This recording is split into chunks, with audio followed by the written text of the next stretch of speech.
Hey, everybody. Hey, I am back. It's Angelique. Hello to all my courageous kings, my courageous queens.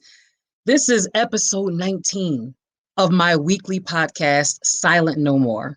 So I'm happy to see y'all joining. I see y'all popping in. I see it happening as I'm going. It's so good to be back with y'all. I was just here last week and we had an awesome conversation, and we're going to have another one. I can guarantee you that. So I'm Angelique. I am a survivor of domestic violence. I am an advocate of freedom and truth, and I am the founder of Ladder Masters Inspirational Leadership Group, better known as Ladder Masters. And listen, I tell everybody every week that I only speak for three reasons. That is to bring awareness, to break down facades, because there's a lot of facades with domestic violence, if you didn't know that. Bring awareness, break down facades, and build conquerors. So that's what I'm here to do every single week. I am committed. I am faithful. I am loyal because this message must be shared and it must be heard and I must speak. So here's my thing. I know if you are already on, I see some comments coming through. Hey, Queen. Hey, Sophie. It's so good to see you guys. I am here. I'm ready. All right. So tonight's show, this is an important one. All right. It's tonight's show. I swear to y'all, I can't tell you how many times I have had conversations, friends, family, whoever, that simply want to know this particular thing. It's like, how do I know? Like, it's so tricky. How do I recognize these signs of these unhealthy relationships? How do I do that? Because at the end of the day, who wants to be in one? Anybody got time for that? I know, oh God, I wish I never was, but hey, I learned a lot. And because of that, I can share it with all of you. All right, so let me just back up 1 second because y'all know I like to do shout outs. I like to do this particular shout out, and it's a shout out to my Unique Blessings family. Oh my gosh. This podcast is powered by the UB Podcast Network, the Unique Blessings Podcast Network. So, shout out to the founder, Miss Chantel Evans. She is Miss Queen Unique. That crown, she wears it all the time. That's my girl. She's on here. So, anyway, I love y'all. I'm excited. Y'all ready? All right, let's go. Let's go forward. So, y'all know me. I try to be very consistent with making sure that I say a prayer each week because all this stuff I have to say, y'all got to imagine it can take a toll on a sister sometimes, right? So I got to ask for some help. And I'm asking for that help from God's Spirit, from the Holy Spirit. So I'm going to say a quick prayer and invite God into this moment, into this next hour or so, because y'all know I like to talk a little bit, right? So, God, I just thank you for yet another Sunday where I get a chance to speak to your people about something that most people want to keep a secret or feel the need to keep a secret. But God, I thank you right now that you have given me the strength, the courage, and the commitment to be here every Sunday, spreading this message, sharing this message, which truly is about freedom and light. Although I'm speaking about something that is darkness and not such a nice thing at all, God, I thank you right now that no matter what is happening around me, no matter what is going on in this world, you have given me that strength, that courage to stand on this message, which I will do every week, bar none. So I thank you, God, for the women, the men who have already made it out of their situation. But I pray right now for those who are still stuck in it, God, because I know what that's like. It is no joke and it drains you. It feels like it takes every bit from you, every piece of your being. But God, I thank you that that's not the end. That's not how the story ends in your word. I tell you that much. So God, we thank you right now for victory. We thank you for liberty. We thank you for justice. I thank you for these lives of these women and men who are either victims or survivors. I thank you in all these things. I count their victory done. In the name of Jesus, I pray. Amen. All right. So I hope y'all prayed with me because there is so much to talk about. All right. Now, here's the thing. Y'all know me. I'm going to talk. I got a lot that I got to say. And I don't want anybody to miss it who you know needs to hear this message. And I know that you know somebody. So what I'm about to say, hit the share button. I don't care if you share it to your auntie, niece's cousin, grandmother, right? Share it to somebody because there is someone besides you that needs to hear this message tonight. It doesn't matter. I don't care who they are. And I know you're probably thinking, well, wait a minute, Angelique, if I hit this share button and I tag so-and-so in this thing, is she or he going to think that I'm trying to say that they're in an unhealthy relationship? So what? tag them anyway. Tag like 5 or 6 people, so maybe they won't even notice that you're talking about them. But tag somebody or share it to a group. I know you're a part of Facebook groups. I'm a part of Facebook groups. I've shared this thing a billion times. All right, so let's keep going. So let me say a few things before I get into this the serious direct content, these unhealthy signs. All right. I have to speak out about domestic violence. Don't think I'm not, I feel compelled to do it. As a person who suffered through it and then lived, and here I am out here moving this message, I have got to share it with people because to the best of my ability, I'm going to make sure as many women, men do not go through it. It ain't worth it, y'all. Listen, that's a hard place to be. It's the like the worst place to be when you know who you are, when you know who you are, and you are living like someone else. Someone that if you were to step outside yourself, you wouldn't even recognize yourself because it's like who, when, how, not me. I know I thought the same thing. So, because of my personal experience, I'm actually certain that I am called to talk about this. So, I ain't shutting up no time soon. All right. I might shift the message a little bit, but I ain't shutting up no time soon. So, let's keep going. I know for some people, you think that this domestic violence thing, it maybe is not as big as everyone makes it out to be. Oh, Angelique is talking every weekend about this thing. Yeah, I am because people tend to think that it's this isolated circumstance. It only happens to those kind of women and these kinds of guys. Wrong. You are so wrong if you think that. But let me help you past just being wrong because I don't want to just say that. I want to help you understand what it truly is. Listen to these statistics. Y'all ready? I can't stand these statistics, but they're real. More than 10 million adults, men and women together, in the United States experience domestic violence annually. More than 10 million annually in the United States. And that's just the United States. That's just the US. And that's just the ones that are reported. All right. 1 in 4 women and 1 in 10 men experience sexual violence, physical violence, and or stalking by an intimate partner during their lifetime. 1 in 4 women, 1 in 10 men. The 1 in 4 women thing just gets me because I tell people all the time, just pause. And I want you to think about that. Go to work. Y'all, some of y'all went to church. Go to church and just do the 1, 2, 3, 4. Ooh, probably was her. 1, 2, 3, 4 probably was her. It's that common. And again, those are only the ones that are reported, y'all. Just the ones that are reported. All right, but maybe that's too big of a picture. I think I got y'all at like the 300,000 foot view and I need to bring it back down, or the 30,000 foot view. I got to bring it back down to the 5,000 or 3,000 foot view. How about this? Y'all ready? Let me make it more daily and more realistic in your face. On a typical day, the domestic violence hotlines nationwide receive over 20,000 calls. No, I don't think you heard what I said. On a typical day, one day, the National Domestic Violence Hotlines receive over 20,000 calls. 20,000. Y'all ready for this next one? Let me make it more real. Nearly 20 people per minute, not hour, per minute, are physically abused by an intimate partner in the United States. I need y'all to really think about what I'm talking about here. This is beyond bad. This is some next level that there's like no definition for. Nearly 20 people per minute are physically abused by an intimate partner in the United States. That's where you get your 20 million. So during the year, that adds up to, that 10 million that I talked about earlier. These are real stats that I have sources for, y'all. I'm not making this up. This is how it's going. So you want to know why I sit here every Sunday? That's why. Because it's that bad. And it's happening to the people that you and I know. You know, the women's organizations or whatever we're all part of, the PTAs and all that. And these women, you think they got it together and their husbands doing it. Yeah, them too. Them too. The women at church, you know, the one you sit next to, the one that's singing up there, or even the pastor's wife. Yeah, them too. It is happening that much. I want to thank y'all for commenting, but I promise I'm not ignoring you. I see Corey, I see Sophie, I see Chantel, I see all these people in here. Thank y'all so much because this stuff is real. All right.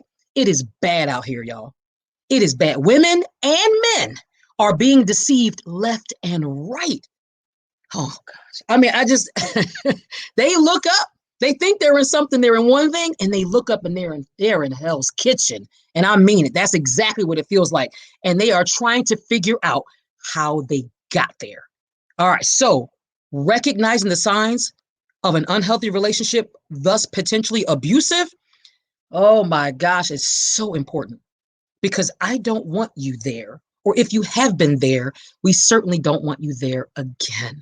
I know, I don't think I could actually live through it. I swear to God, I'm killing somebody. Guess I shouldn't swear to God about that. I am killing somebody. It will not go down. All right. So, the point of this episode this week is saying ending those kinds of relationships before they get, they go from unhealthy to abusive. That's the key.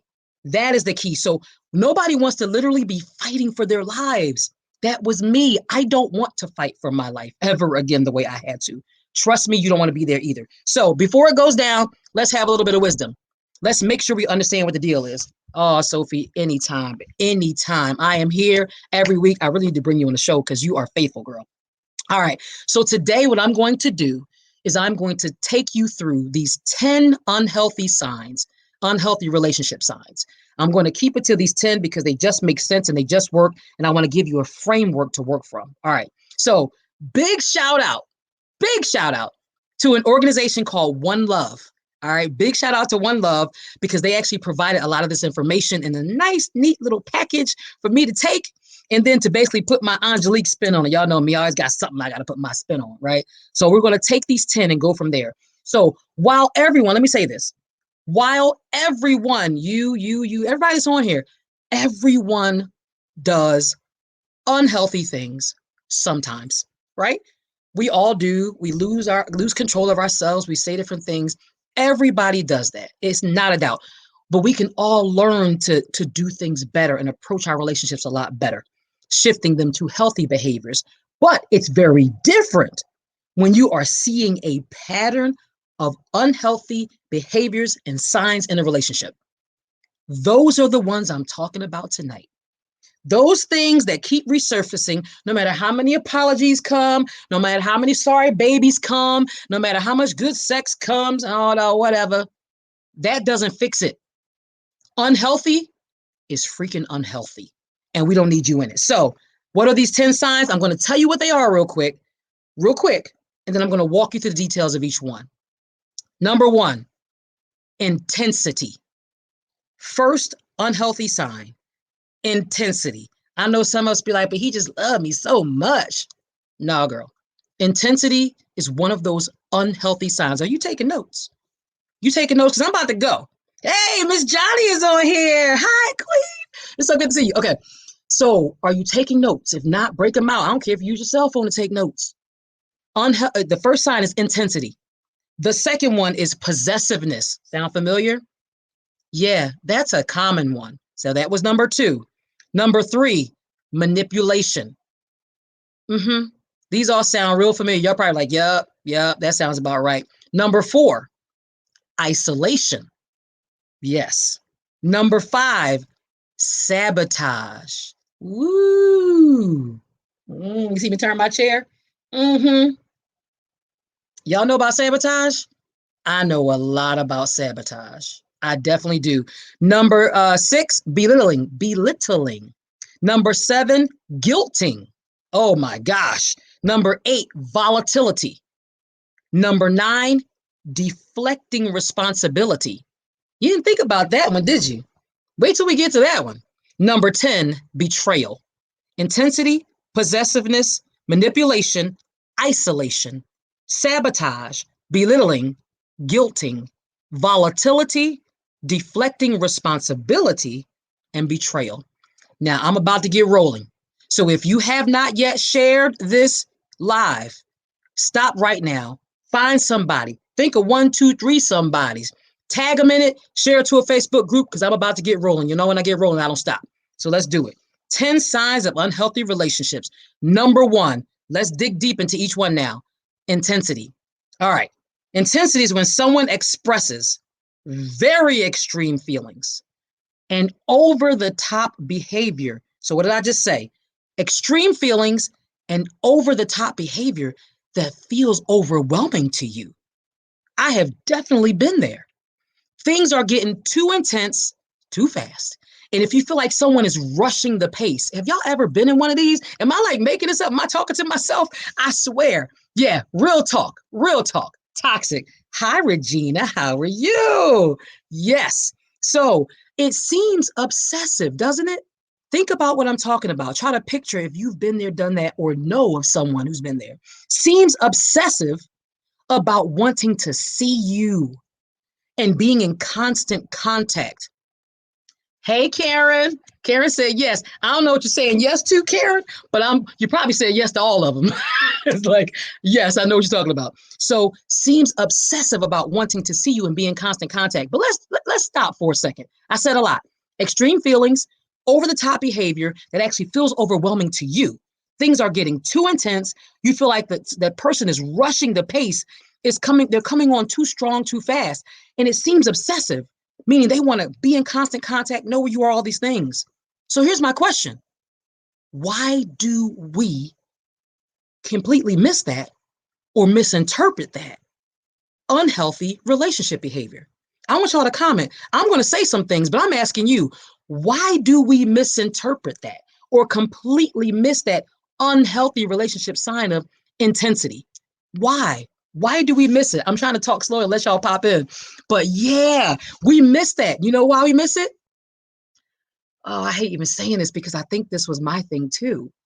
We think we're getting what we want. Y'all, y'all ready to go here? We think we're getting what we want, that it's been served up on a silver platter to us. And so we think we like it initially, like, oh my gosh, like he is making me feel just like I've always wanted to feel. Oh my God, he is like fussing over me, right? He's fussing over me. And the attention, it feels good. Let me see what Chantel said. Let me see what Chantel said. I think some miss it because they are lonely and mistake it for love. When someone comes on that strong, you're like, oh my gosh. Like, I want someone to feel that way about me. I do. Who doesn't? Who doesn't want someone to fuss over them and give them a lot of attention and all those things? Denial. Okay, Regina. Regina seemed like that. That's my mom's name, by the way. Regina seemed like that person, like, that, nope, one word, denial. And we'll go cut through all the noise, denial. So listen, let me say this to you guys. I got my own example. And if you got one, throw it in there. Here we go. So I remember my own situation. And I get mad thinking about it, but I told you I forgave myself. But sometimes I'm like, shorty, like, ah. So I met my ex in February 2010. Y'all with me? Let's start with some timelines. I met him in February 2010. I don't even want to say the next part. He moved into my house in November 2010. He moved into my house in November 2010. So if you do the math, that is 9 months. What you know about somebody in 9 months for real? Like for real. What you know about somebody in 9 months? Not enough. I learned that clearly not enough. So after about 2 to 3 months of living together, I was making him all comfortable, gave him his little man space or whatever we call it. We say man cave or whatever. After about 2 or 3 months of living together, I started to see that there was like quite a bit of arguing.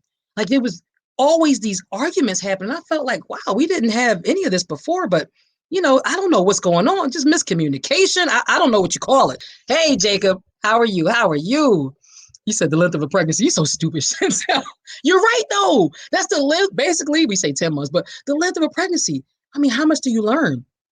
So then we go through these kind of arguments, kind of weird, and I don't know what's going on, and I feel like we should do something about it. He feels like we should do, or he says he feels like we should do something about it. And he proposed in May of 2011. I remember this so well. And I remember thinking, gosh, like this seems fast, but it's real, right? Isn't it real?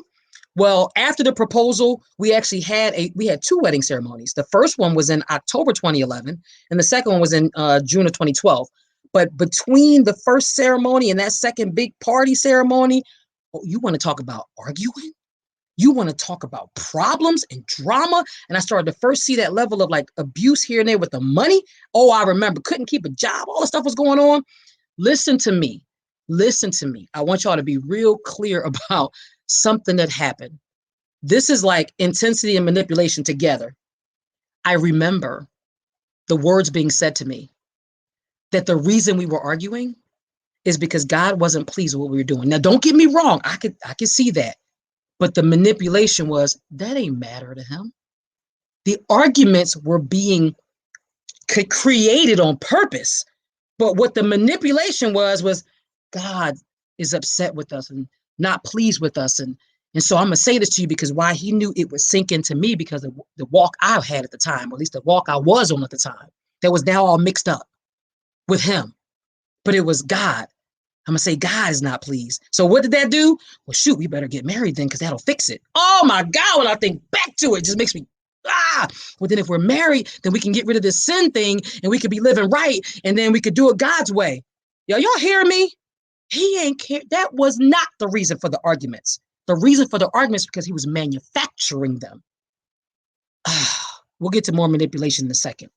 So keep going. I told y'all 9 months. Then it's like 2 to 3 months, all this arguing. The next thing you know, we're engaged. Next thing you know, we're married. Then I get pregnant in July 2012. And the first time he put his hands on me was early 2015.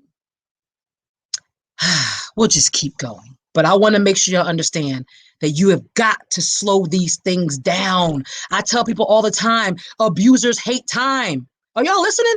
They hate time. Why? Because they can only keep up the facade for so long.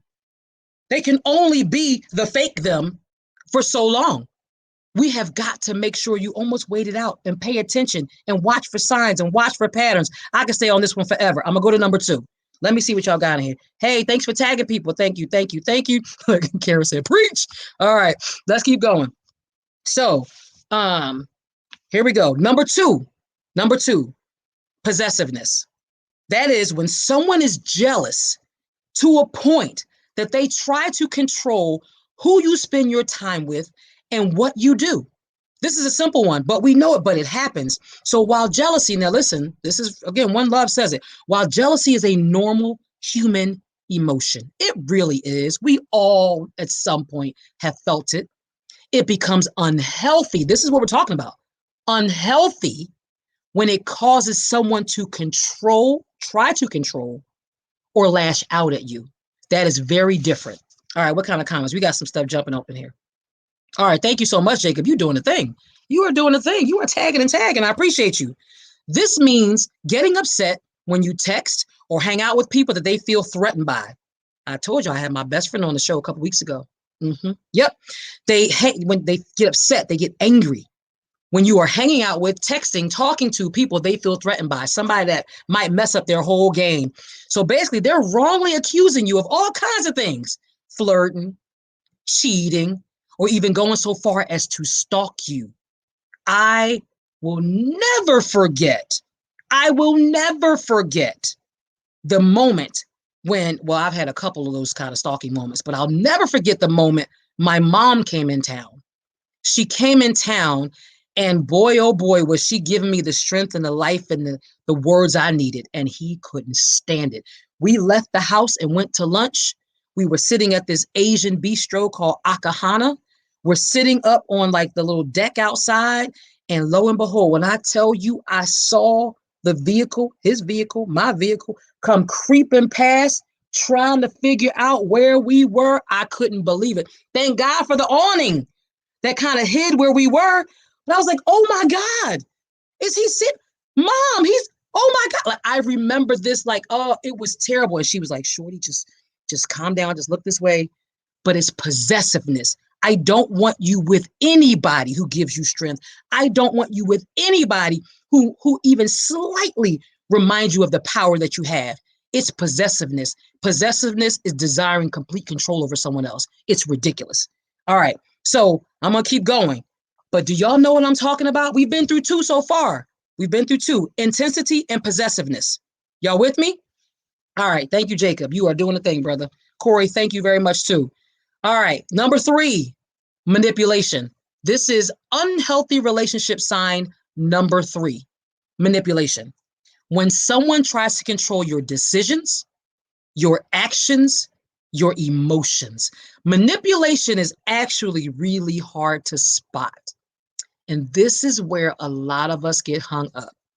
In church, in church, you'll be like, everybody say manipulation, manipulation. This one is the hard one.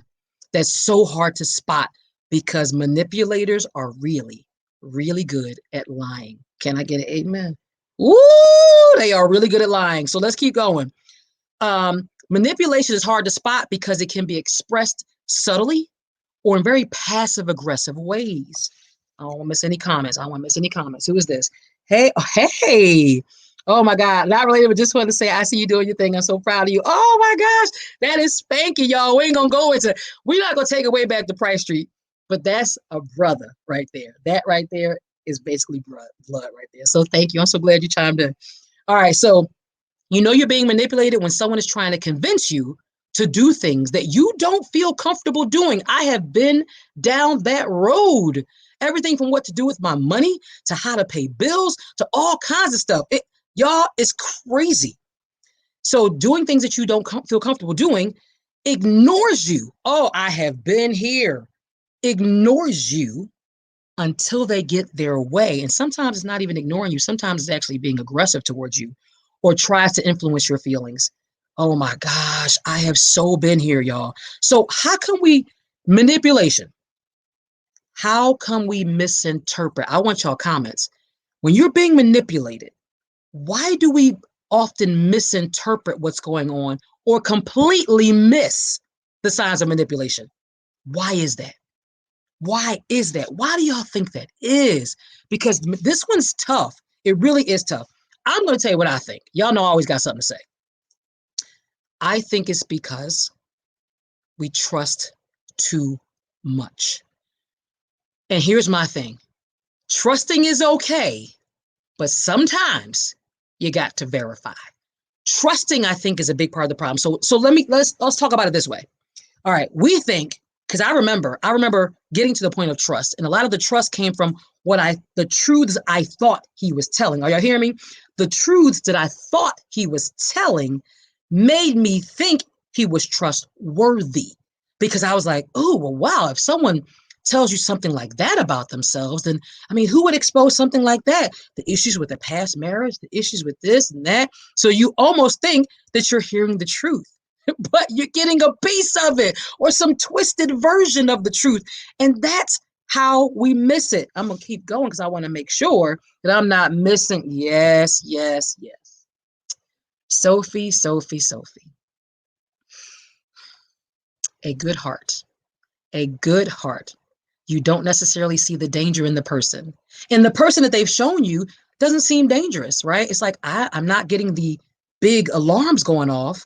So I feel like they've told me things that, maybe weren't necessarily the best parts of themselves. They've been divorced once or twice, or that's what they told you. They ain't tell you the real number. Y'all see me picking at my nails? They ain't tell you the real number though. All right. So lied, even in my case, I thought I was getting the truth. I was not getting the truth. I was manipulated to believe one thing about the number of marriages when in fact it was not the case. Oh my gosh. I don't know if I told y'all this, but I was actually wife number 4. Thought I was wife number 3. That is a hard pill to swallow. And I didn't know I was wife number 4 until I had been married for over 5 years. Can we all just pause right there? Yes, manipulation. So he manipulated the truth because he knew he had to be a certain something for me to even get a chance, to get a shot, or to get what he wanted from me. So he had to be a certain something. Otherwise, too many alarms would have went off he knew too many alarms would have went off in my mind. And I'd be like, right? Like, wait, what? How many times? Are you serious? No, wait a minute. 3 times ain't the charm. Did I just say that? 3 times ain't the charm. All right. So, and I talked to y'all about the spiritual manipulation. Oh, these arguments is because God isn't pleased with us. Okay, maybe he isn't, but he's not making you argue with me. You're making you argue with me. You are doing that. So I need y'all to think about this manipulation. And yes, wow, that's crazy. Yes. Oh, Karen, I'm so happy you're on here. I'm an empath and want to help people. Guess what, Karen? Me too, girl. So here's the thing. I'm going to stay on this for just a second because When we get into situations like this, we learn words like empath. We learn words like empath. And it's like, wow, I'm an empathetic person. I'm a loyal person. I'm a responsible person. I'm going to say a bunch of these: empathetic, loyal, responsible, all those good words, good hearted. The things that in a normal, healthy relationship are really good things to be. But when you are with someone whose intention is to manipulate, control, power, take complete control over you, destroy your life, those particular characteristics, those beautiful personality traits, Karen, that is a beautiful personality trait that you have, that I know you have. But in the hands of someone who is basically the devil, if you ask me, in the hands of a person like that, it will be your Achilles heel, and you won't be able to pull yourself out. So what do I say about that? What do I tell myself? Angelique, you should be an empath. You know why? Because it makes you a better mom. It makes you a better friend. It makes you a better supervisor, actually. It makes you better at the concepts of diversity, equity, and inclusion. Because if I can't empathize with other people, if I can't put myself in their shoes, if I can't understand their challenges with the challenges that they face, then I will never connect with them in such a way to make a difference in their lives. But what I will say to you is, you have got to tone it down. You have got to make real decisions about who gets your empathy and to what degree they get your empathy. Everybody doesn't get all of you. Did you hear me? Everybody cannot get all of you. They don't deserve it. That's what I had to learn, that there's levels to it. And you have got to use your levels, and you turn it up and turn it down where it makes sense, because everybody does not deserve all of you. Are you with me, Karen? Are y'all with me on this one? Boundaries. Nadira, boom. That's exactly it. You have got to establish boundaries, and you let those boundaries down. You look a little bit more over the wall. Okay, all right, that's okay. All right, I feel a little more comfortable. You lower your wall a little bit more once you are certain, but don't give everybody all of you, because I promise you, on the other side, people aren't giving you all of them. Woo, Tara, I learned that now. Yep, hard lesson, right? I hate those hard lessons, but I tell you what, we never forget them, do we? Never forget them. Let me see what this. There was one more up here. Um, Chantel, we must ask if it helps oneself while you're helping others. So some people can see right through your empathy and abuse you. That's exactly right. They're like, ah, my gosh, no matter what I've done, she's still done this. No matter what I said, he still did that. Okay, I'm gonna try this. I'm gonna turn it up a little bit more. Ooh, she still did that. She still said, it's okay. I'll pay for that. Is your phone off again? Oh, why? All right, well, I'll go ahead and take care of it. Just pay it back. He didn't pay it back. Why didn't he pay it back? Because he ain't gonna pay it back. They're taking advantage. I'm talking a lot right here, and I don't mean to, but y'all saying a lot of stuff that I want to keep talking about. So I'm going to say a quick story, because I'm going to get into number 4. So we've been through intensity. Hold on, I don't want to miss them. Y'all know I got papers. Y'all know I prepare. We've been through intensity. We've been through possessiveness, and we've been through manipulation. I hope y'all taking notes. Okay. Number 4, isolation. Mm, mm, mm. We don't see it coming. We should, but we don't always see this one coming. I missed so much of it until I was like almost feeling by myself. All right, let's talk about isolation. Isolation is when someone keeps you away from friends, family, and others. This behavior often starts slowly, with someone asking you to spend more one-on-one time with them. But then it can later escalate to demand. So no more asking, but more like demanding the time, and demanding that you don't see certain people, or creating issues between you and certain people, or perceived issues between you and certain people. Often they will ask you to choose between them and your friends. I remember that. It was a whole thing between me, my sorors, and my frat brothers. I remember that. At first, he was good with them. Oh, that's okay. That's what's up. That's what's up. And then it was like, I don't understand why you even deal with that. That's stupid. That's stupid. Y'all, I remember this clearly. I was like, what? This doesn't make any sense. So they will often ask you to choose between them and your friends.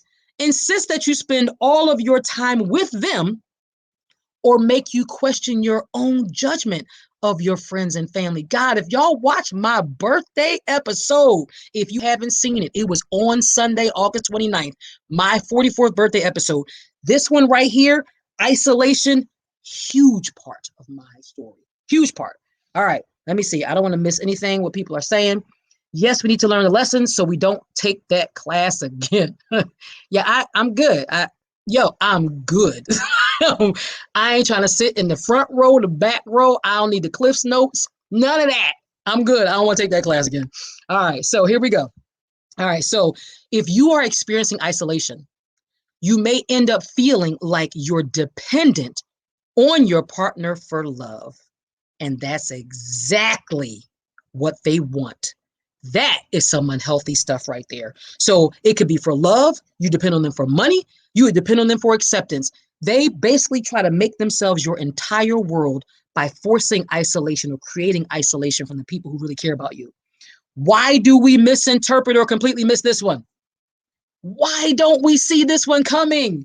Why don't we see the person making the wedge between you and the people that really love you?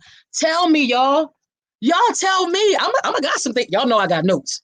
I got some things I'm gonna say, but tell me why we miss when someone is purposely creating a wedge to basically isolate us. Why do we miss that one? I'm gonna say a few things. I'm gonna wait for y'all, but I'm gonna check the comments. So I'm gonna tell y'all something. My mom was in town one weekend, and I told y'all this story before, but it was a long time ago. My mom was in town one weekend, and I have a friend here. His name is Marcus. He's a coworker, and that's my dude, right? Like that's my dude. And so she was like, "We gotta go visit." We call him Marcus. We gotta go visit Marcus, and I'm like, "Absolutely." So I tell Marcus that we coming to visit Marcus, and but before that, we went to my ex's house or his place he was staying at the time. And so when he found out that I was leaving his place to go visit Marcus, when he found that out, it be, oh my God, y'all. You would have thought I told him that I blew up his car or stole his money or something. It was just my mom would like to go see Marcus. We're going to go stop by and see Marcus. Oh my God, all hell broke loose. It was ridiculous. Like I was being the most unfair. So basically, what does that lead to? It's a long story, so I'll leave it out. But what does that lead to? Marcus became unacceptable to him because, and the excuse was, y'all listening? The excuse was, how you gonna leave my house to go visit another man? Wait a minute. First of all, he was how many years younger than me, like a little brother. He reported to me at the time. What are you talking about, right? How you going to leave my so creating the perception that I'm what, a cheater or whatever, but the whole point was to make Marcus unacceptable. Are y'all hearing me? To make someone unacceptable, but giving the rationale like I was doing something and looking unfaithful. No, he was here before your behind, dude. What? So y'all have to pay attention because that's the stuff that we miss. These little slights, a little bit of the truth. Okay, but then it's really a lie. So I'm telling y'all, it's a whole mess, and we go through a lot of this. So isolation was the fourth one. The fifth one, sabotage. Let me check for comments because when I ask y'all for comments, I mean it. I want y'all. That type of relationship is hell. It absolutely is. It absolutely is. Sophie, domestic violence awareness month. Domestic violence awareness month. You and I have got to do something. Okay. Number 5, sabotage. So what have we been through? Y'all got to keep up now. Intensity, possessiveness, manipulation, isolation, now sabotage. This one bothers me. It really does. All of them bother me, but this one does. When someone purposely tries to ruin your reputation, your achievements, your success. Sabotage includes keeping you from doing things that are important to you. Are y'all listening? Are y'all listening? Oh, look, hold on, Karen. I ain't missing no comments from you. My ex did that with my relationship with a guy coworker too. So I used to say this when I was growing up, like a little bit younger, and I would say, there is nothing new under the sun. There is nothing new under the sun. Yet we get caught in these same situations that if I had just known Karen's situation, or if Karen had just known my situation, one of us could have avoided being in our situations. But sometimes us women, we don't talk enough. and we get into these awkward situations and we don't reach out and ask questions. I wish I had known, right, Karen? I wish I had known. I'm sure you wish you had known. We probably could have helped each other out, girl. So, all right. So sabotage is when someone purposely ruins your reputation, your achievements, and your success. They said the sabotage includes keeping you from doing things that are important to you. Behaviors like talking behind your back, starting rumors, been there, done that. Rumors that went all the way to the West Coast. Are y'all hearing me? Or threatening to share private information about you is also sabotage. Are y'all listening? Anybody been there? I know it ain't just me. I know it's not just me. Been there with my ex. Thank you. Thank you. Or let's see what this one was from Regina. Or they saying you're keeping them from achieving. Whoa. I didn't even touch that angle. I didn't even touch that angle of this. Thank you. Beautiful. All right, let's see, Karen. I went on a work trip. He kept calling me. My coworker were looking at me like crazy. Absolutely. All right. My ex did the same thing with the super friends, baby daddy, etc. It gets wild, y'all. But check this out. I'm gonna give y'all an example, right? So I think some of y'all know I'm in corporate America, right? And I work on the corporate side of the trucking industry. So I'm not a driver, I'm not a salesperson, nothing like that. But I work on the corporate side of the trucking industry. And I remember being a keynote speaker at this event. It was a trucking industry event. I was the keynote speaker. I was so proud. And it was in hot Atlanta. It was in Atlanta. So we had driven to Atlanta, and the days and weeks leading up to the event, I mean, he was uber proud of me. Y'all hear me? Blah blah blah, baby. This is so blah blah blah. All right, he was proud of me. So the night of the event, though, somebody who was so uber proud of me was hella late. Do y'all hear me? To the point where the event was starting and people were like, so is your husband coming? Because I think he's supposed to be doing this or that. He's coming. He called me from the hotel room. Mind you, the hotel room and the ballroom was in the same building. Right. So he was super late, quite embarrassing, sabotage. All right. Then we go through the whole event. I do a great job as a speaker. People are coming up to me afterwards. Oh my God, thank you. I was so inspired. Can you tell me more about this? And wow, I was moved. That thing you said this, that thing you said about that, phenomenal. I got to take your number. And I'm like, absolutely right. I'm doing what a keynote speaker would do after any speech. But guess what? He was off to the side like, just hot, fuming, jealous behind. But he was taking issue with the fact that people wanted to talk to me about what I just spoke to them about. How stupid is that? So we get to the point where he told me that he, in fact, felt like I was ignoring him and I was spending all my time with this person. That, what are you talking about? I'm a keynote speaker. Like, get over it, sir. So we get into the car and we're leaving. And this person that was uber proud of me, who put it on Facebook, right? So who is this organization anyway? I mean, really? Was that really that big of a deal? Oh my gosh, in the car, like, you know, how you put a pin into a balloon and it just deflates or pops? That's exactly what was happening. Why? Why are you tearing down my achievements? You just watched all these people clap for me, and you secretly acting like you're the doting husband. But we get in a car, man. Why was that special? Who is this organization anyway? I remember that like it was yesterday, and I'm like, why am I arguing about? I just was a keynote speaker. Like anyway, so I can't believe. I mean, I can't begin to tell y'all how many times he threatened. He threatened to post things on Facebook about me. Lies, the lies he spread to people we mutually know to make himself appear to be the victim, the reason that we're separated, divorced, whatever.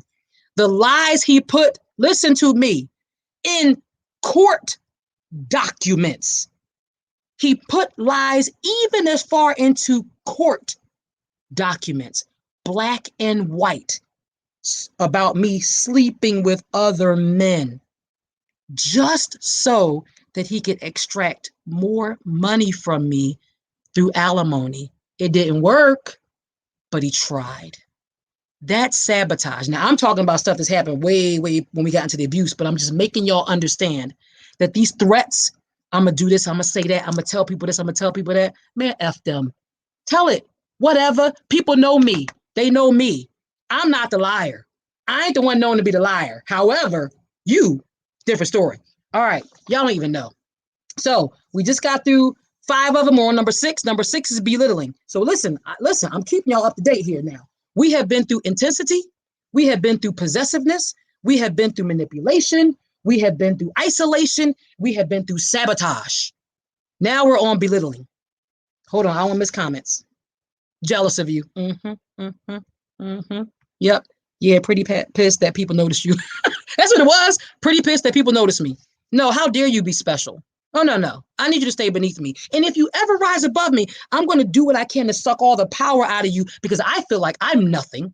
And I feel like I have no power. And I feel like I have no light in me. So all my darkness, I'm going to try to steal your light and fill my darkness with your light. I'm going to try to take my weakness, fill my weakness with all your strength. I'm going to take my lack of power and try to fill myself with your power. But I got to steal it from you so that I can feel like somebody. Yeah. Let's not sign up for that. Let's get out of these relationships before it gets that far. Y'all hearing me? It's unhealthy. Unhealthy can lead to abuse. We don't want you there. Belittling. When someone does and says things to make, this is number 6. When someone does and says things to make you feel bad about yourself, this includes name calling, making rude remarks about people you're close with, been there, criticizing you, been there. It's also belittling when someone makes fun of you in a way that makes you feel bad, right? Say there's something that you talked about in your family history or whatever, but they're going to use that to make you feel bad, even if it's played off as a joke. Let me tell you something about jokes. I don't like that. It's either funny or it ain't. And if it's about someone's personal situation or their life, ain't funny. All right. I'm sorry, you're not a stand-up comedian. You're not. So shut it up. You're not. Over time, this can make you lose confidence in yourself and even in your own abilities. So I started out, hold on, let me get ready for this one. I started out as the sexiest, chocolatiest, is that a word? Chocolatiest, smartest, successful woman he ever knew, y'all. Woo! I was all that. Later, I was the smartest dumb bitch he ever knew. Whoa. How that happen? How did I go from, am I not the same Angelique?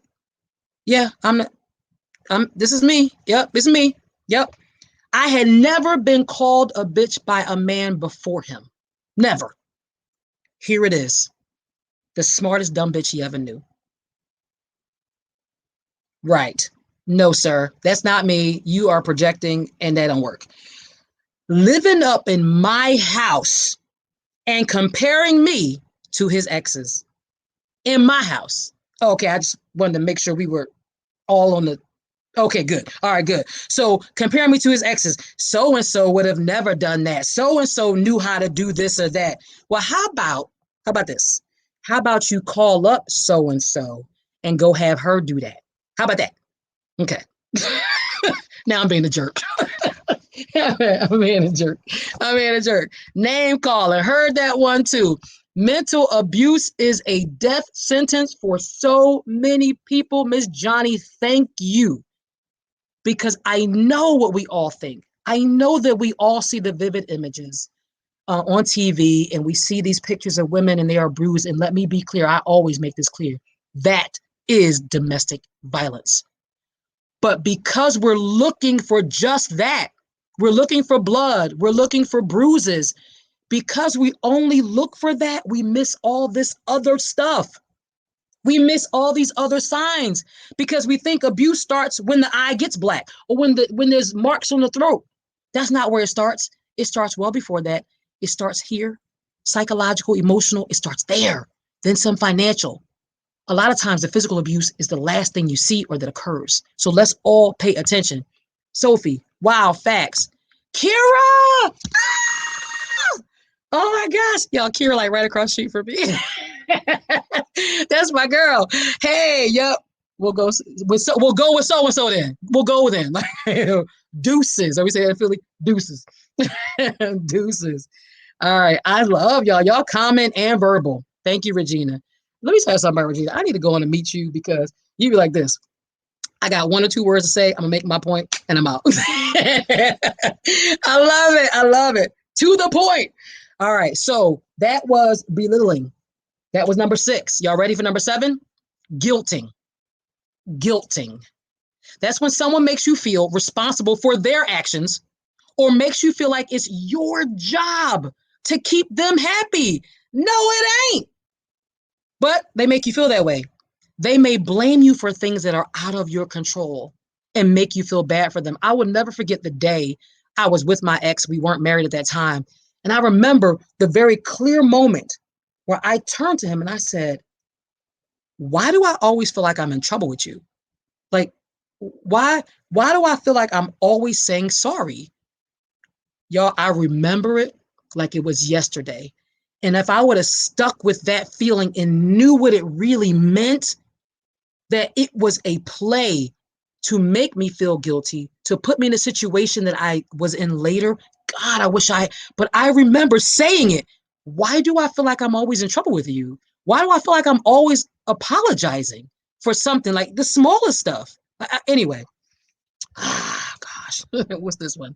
No, sir, that's your job, and apparently you're horrible at it. Ooh, that's the Jersey coming out. Wait a minute, that's the New Jersey coming out. All right, so let's keep going. So this is guilting. This includes threatening to hurt themselves. Some people do that. They guilt you by saying, if you don't do this, I'm going to hurt myself. And I don't need to live, and I can't live without you. And if you don't do this, I ain't going to be able to. Yeah, that happens. That one never got me. If it, I don't know, it just doesn't. But that one's not my trigger or anything. But this includes threatening to hurt themselves, or if you don't do as they say, or stay with them. They might also pressure you to into doing something that you're not comfortable with, claiming that it's important to them and that it'll hurt their feelings if you don't do it. Oh, guilting is something else. It'd be like, you know what? I guess, that one, we got to work a little harder at not allowing ourselves to be put in that position. I think we women, even men, have got to see that one for what it is. Oh, for real? Oh, so you're going to be unhappy if I don't do something that doesn't make me happy? Or no, I'm not going to make myself unhappy to make you happy, and you're guilting me to do that? Well, I tell you what, go on then. We have to get to a go on then place. We have to. So, because Karen said this earlier, if you are an empath, this one is a tough area for you because you don't want anyone to feel not like they don't have what they need. You don't want anyone to feel bad. You don't want anyone to feel unsupported. And the empath and me, the empath and whoever else will then say, gosh, I want them to be okay.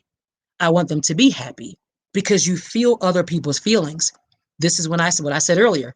You have got to turn that empath down and push your empathy aside sometimes and get to logic. Is this even logical? Is this even legal? What they're asking me to do? Is this legal?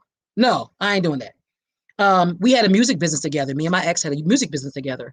And a lot of guilting happened during that because his family members were tied to the business.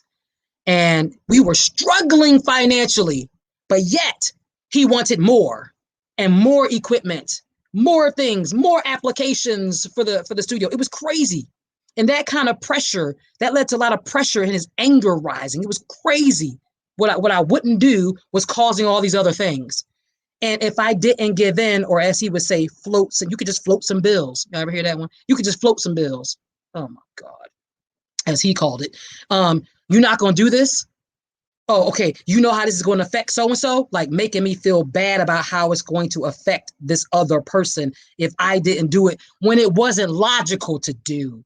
It wasn't logical. We have got to be a little bit better about this one.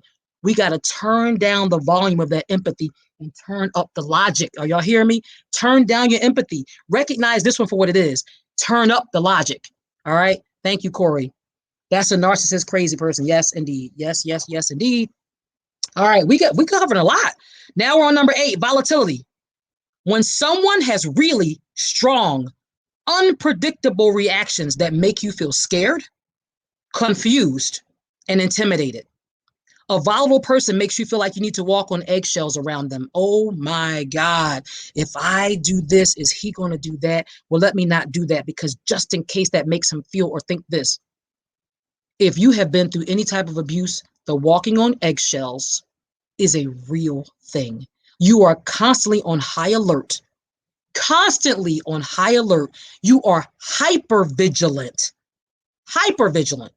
about this person, what they might think, how they're going to feel, and you spend all your time trying not to step on the grenade. Can I be the first to tell you that the grenades are going off regardless whether you step on it or not? Do y'all hear me? You spend all your time trying not to step on the grenade. The grenades are going to go off regardless of what you do, because that's what they do. That's what they do. You have got to get away from people like that. If you are walking on eggshells, you need to find yourself walking out that door, because the eggshells are not going to disappear. They will only become grenades. Are you listening? Are you listening? Okay, good. Karen's like, yes, yes. Like Dr. Jekyll and Mr. Hyde. Thank you. I actually have that in my notes. I actually have it in my notes. They go back and forth between nice and being distant or being mean. It's the Jekyll Hyde mentality. They go from 0 to 10 or 1 to 8 in no time, where you're like, whoa. I told people also, I only broke your pencil. I only knocked your cup of juice over. Like, I didn't, that's it. It was just a cup of juice. I can get you another one. But their reaction, you would think you literally like blew up their home or stole something from them on purpose to keep you like, okay, okay, okay. I won't do that again. I'll be more careful next time. And then you end up being responsible for their feelings over and over again. That is a part of the plan. All right. So I won't even talk anymore about that one, because y'all just helped me with that one. Yes, the Jekyll and Hyde mentality. Absolutely. Eggshells, I couldn't even look at them. Just remember, if it's eggshells, if it starts off at eggshells, they become grenades. Are y'all listening to me? So we don't want them to get there. We want you to exit stage. Well, I'm gonna go my left, but that's really right for you. So I'm gonna go this way. Stage left as soon as you can. All right. So number 9, deflecting responsibility. So remember, I told y'all some of those key characteristics of the good people, of the good heart: empathy, loyalty, responsibility. Oh, she gonna pay this bill even if I don't give her any money. She gonna make sure them lights stay on. Yep, watch it. I'm gonna say, I ain't got the money. She gonna say, okay, all right, I'll take care of it this time. The next time is, I ain't giving you the money. What? But what does he know? She's still gonna pay that bill, because he knows he picked a certain type of woman, or even females knows that they picked a certain type of man. I know y'all know what I'm talking about. With my pastor was like, I'm preaching better than y'all saying amen. I'm preaching better than y'all saying amen. Oh my God, I used to love that one. I used to be like, that's right. All right. So when someone repeatedly this is back to number 9, deflecting responsibility. When someone repeatedly makes excuses for their unhealthy behavior, they needed to land in your lap. Make it your fault. Because if they make it your fault, they can always make it your fault. Then you're always to blame for everything. Then you are always in trouble for everything. Then you are always walking on, y'all follow me? Then you're always walking on eggshells. Then next thing you know, those eggshells are grenades. Follow me on this one. They blame you or other people for their own actions. Oh no, I wouldn't have done that if you didn't say this. I wouldn't have punched you if you didn't this or that. I wouldn't have pushed you. Let's go to pushes. I wouldn't have pushed you if you didn't. Nah, bruh, you pushed me because you raised your stupid hands and you put them on my chest. That's what happened. You raised your hands, put them on my chest. I ain't make you do nothing. I can't stand that. Punks, they are all punks to me. Like, my mom used to hate we use the word punks. Well, this one, she'll like it in this case. They are all punks and cowards to me. All right. This often includes making excuses based on alcohol or drug use. I ain't buying none of that. I don't want to hear nothing about I got drunk and that's why I did it. Nah, bruh. What they say, the truth come out right then and there from when somebody's drinking. Whatever you're doing when you're drunk is who you are. Sorry. Drug use, mental health issues. I don't want to hear none of that. I don't want to hear any of it. None of that. You are responsible for you. You own you. I got a gentleman I know that says, why, oh, why? You own you.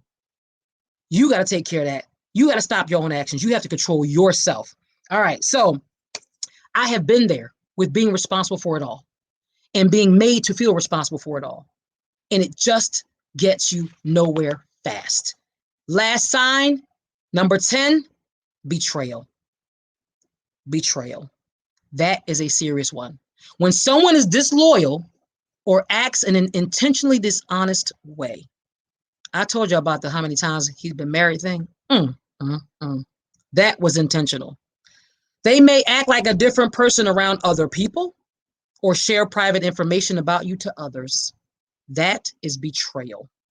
It also includes lying, purposely leaving you out, telling only a piece of the story, being two-faced, and cheating on you. Been through, all of that.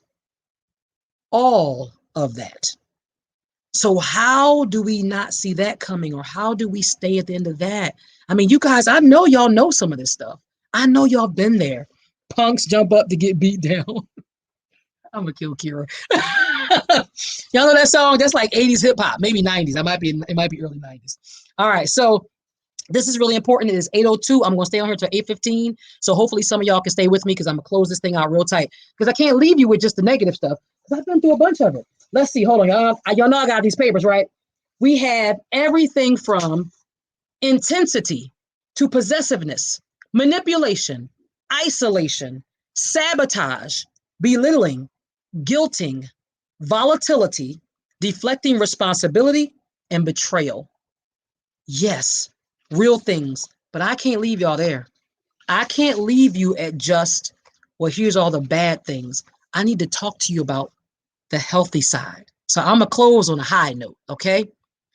There are signs of unhealthy relationships. If that exists, and if that's true, then there's got to be signs of healthy relationships. Let's talk about this right now. Oh, y'all so silly. You ready? Number one, comfortable pace, healthy relationships. Number two, trust. Number three, honesty. Number four, independence. I can go where I need to go. I can do what I got to do. And when I come back, we'll talk about how much fun I had. But you ain't trying to stop me from being independent because I was independent before I met your behind. Number five, respect. Number six, equality. I like equity as well, but I'll use their word equality. Number seven, kindness. Number eight, taking responsibility. Number nine, healthy conflict. Nobody said you're not going to have issues, but how it's handled. Is it healthy or unhealthy? A little healthy conflict goes a long way. You learn a lot in healthy conflict. And the last one is, listen, y'all, you should be having fun in your relationships. Can I just say that? You should have fun. You should be able to be silly.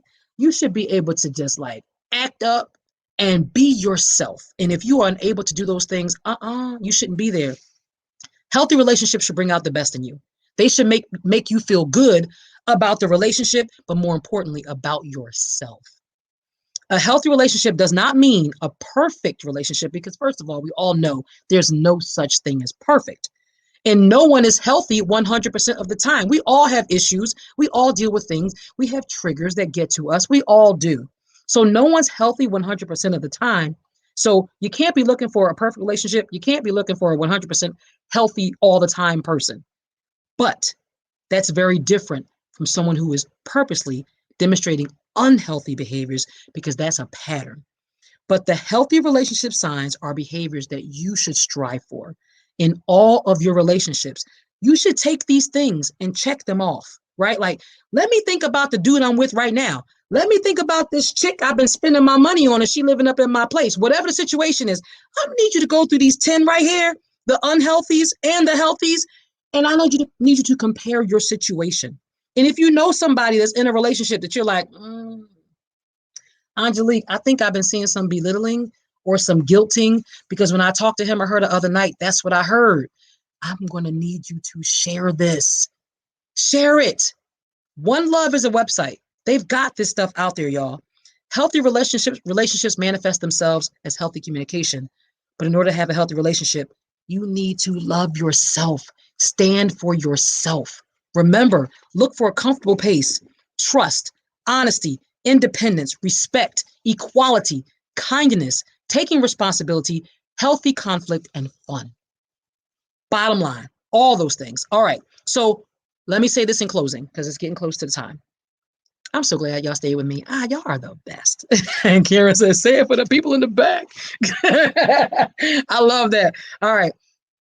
Almost no relationship starts off unhealthy, at least on the surface.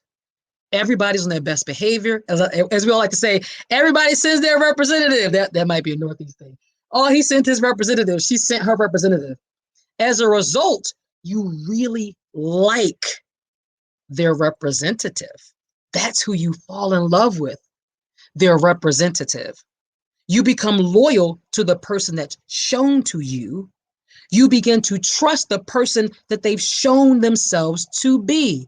It all starts this way. We know how to be on our best behavior, wearing our nicest jewelry, our little lip gloss, and our smell goods and everything else, right? We know how to do that. Put on your best cute top and everything. But okay, when it all settles down, when the dust settles, who is that person really? And you have to have the time to figure that out. I'm going to define trust for you because it matters. 807. All right. Trust is confidence. Now, this is in a relationship. It is confidence that your partner won't do anything to hurt you or to ruin the relationship. Did y'all hear me? It's the confidence that your partner won't do anything to hurt you or to ruin the relationship. When someone has gotten that from you, when you get to a place where you trust that someone will not hurt you or they will not ruin the relationship, they've got you really reeled in. And if that person that you trusted is not the real them, when they show you the real them, you're going to have a hard time believing that they're someone else and not the person you originally loved or trusted or cared about. You're going to have a hard time saying, no, this is who they actually are. The person they showed me in the beginning was a lie. You know what happens? We keep looking for the person that they showed us in the beginning. How do I know that? Because that's what I did. We keep, well, no, he was this before. I don't know what's happening right now. Maybe I really did upset him.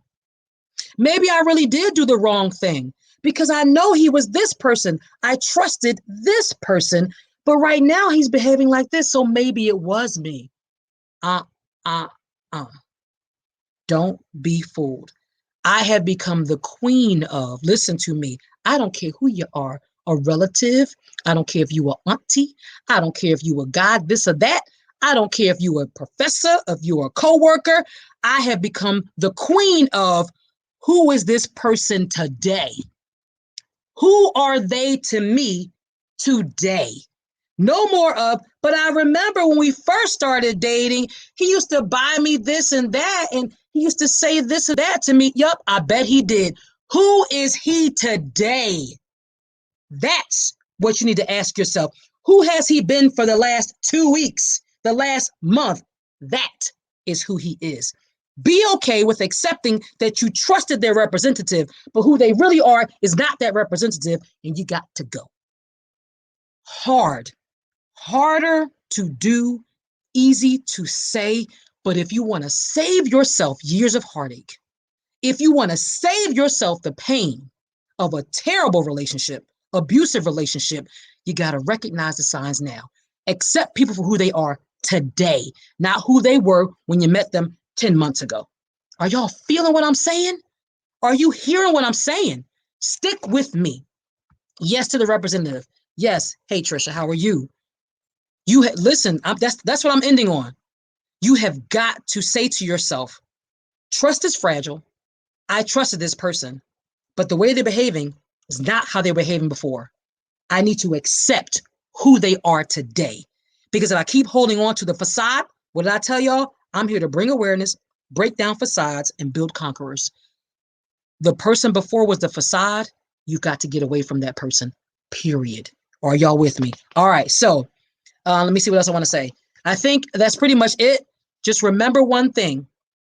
Remember this, and I said it before. These unhealthy people, these abusive people, give them enough time. Give yourself enough time. Give them enough time, and who they actually are will show up. But you have got to be aware of these 10 signs of unhealthy relationships and be willing to wait.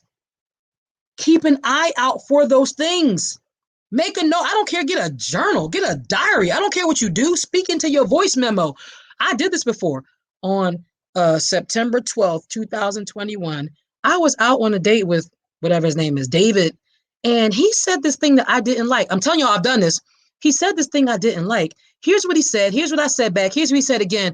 I'm telling myself this so I can remember, because if something else appears, I don't want to have forgotten. Y'all, I do this. I ain't crazy. I'm just cautious because the mind is a funny thing. You remember the things you want to remember. You hold on to the dream.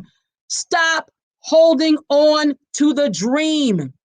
Forget the dream. If it's not manifesting, that person is showing you who they really are. Judge them on who they are today. That's who they are. What's the patterns of today, the last week, the last month? All right, y'all. I'm at the end. I want to check my comments. Y'all are the best. Y'all are the best. Look at y'all clapping. Oh my gosh, Corey. Corey, you and I got to catch up, I think. Real talk, help someone, queen. Much love and respect and peace. That's a good idea, but that's what I do, Karen. I literally talk to myself because then when something else happens, I'm like, did this happen before? I can't remember. Because what do? We're empaths. We are loyal. We front load the good stuff. We remember, we put more weight on the good aspects than we should. So if you record it and play it back, you'd be like, ooh, he did do that. Oh my gosh, this isn't healthy. All right, that's it. Any last comments? Y'all have been phenomenal. Oh my gosh, I've been phenomenal. Anything else, y'all? Put it in there. If not, I'm going to say peace out. I want to try to end by 8:15. Y'all know me. You can always reach me. 855 We Survive. Y'all hear me? That's my toll-free number. 855 We Survive. That's 855-937-8784. 855-937-8784. You can obviously visit me on my website, laddermasters.com. Hey, love you too, Karen. You can go out to Facebook, my Ladder Masters Facebook page, my Angelique Dees Pierce Facebook page. You can go out to YouTube where I post all these videos as well. Y'all know I'm a part of the Unique Blessings family. So if you want to go out to the Unique Blessings nonprofit Facebook page, website, whatever, I'm a part of all of that. That's my family. So I'm going to sign off and say good night. Karen left me a message. I love you too. I love you too, Karen.